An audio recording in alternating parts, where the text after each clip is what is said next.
J'ai cru qu'on allait rester coincé dans les bouchons. Enfin, la journée n'est pas terminée.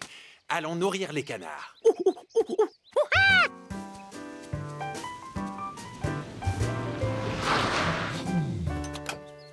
Bonjour, Madame Renkins. Ça n'a pas l'air d'aller. Les poussins ont disparu et leur mère est terriblement inquiète. Il faut que je les retrouve avant que la nuit ne tombe. Je comprends. D'ailleurs, ça ne va plus tarder. Je vais vous aider. Tu vas devoir nourrir les canards tout seul. Ne t'éloigne pas de la rivière. Je ne veux pas que tu te perdes comme les poussins.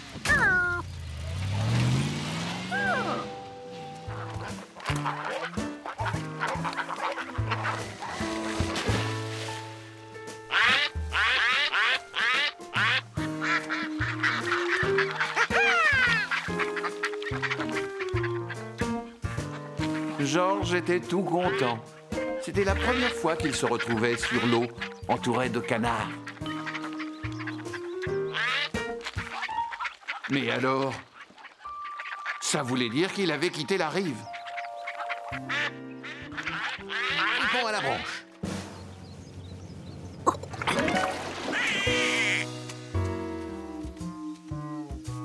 Peut-être qu'en le regardant sous un autre angle. Oui, c'était bien le rocher près duquel ils étaient passés.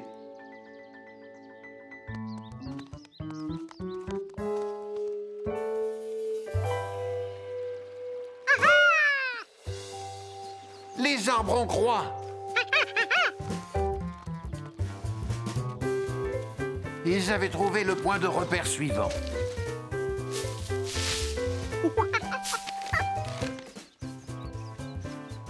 Et voilà le bateau, le troisième point de repère.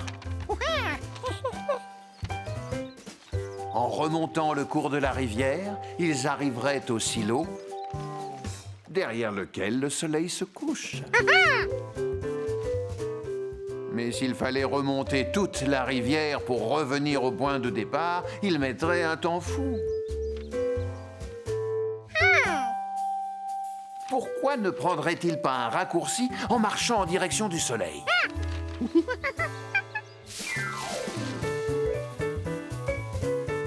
Bon, d'accord, il n'avait peut-être pas choisi le chemin le plus facile. Surtout qu'ils ne voyaient pas du tout où ils allaient.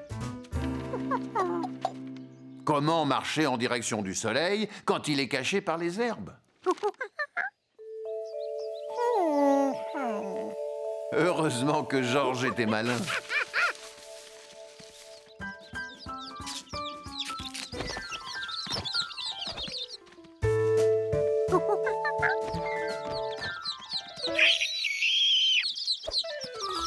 Les poussins décidèrent de suivre le singe, surtout qu'il semblait savoir où il allait.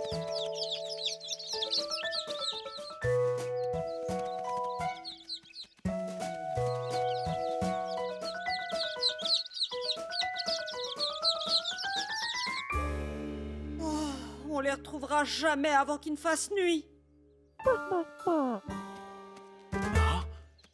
Georges! Je t'avais pourtant demandé de rester près de la rivière. Oh, tu les as retrouvés. Je ne sais pas comment te remercier.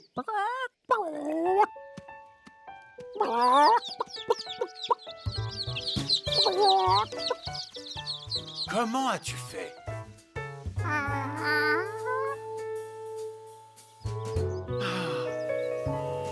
Après une journée où on s'est perdu en pleine campagne, il n'y a rien de plus reposant que de revenir en ville. Tu as vu un radeau sur la rivière? C'est Billy qui l'a construit. On a prévu de faire une belle promenade au fil de l'eau dimanche prochain. Ça va être chouette, non?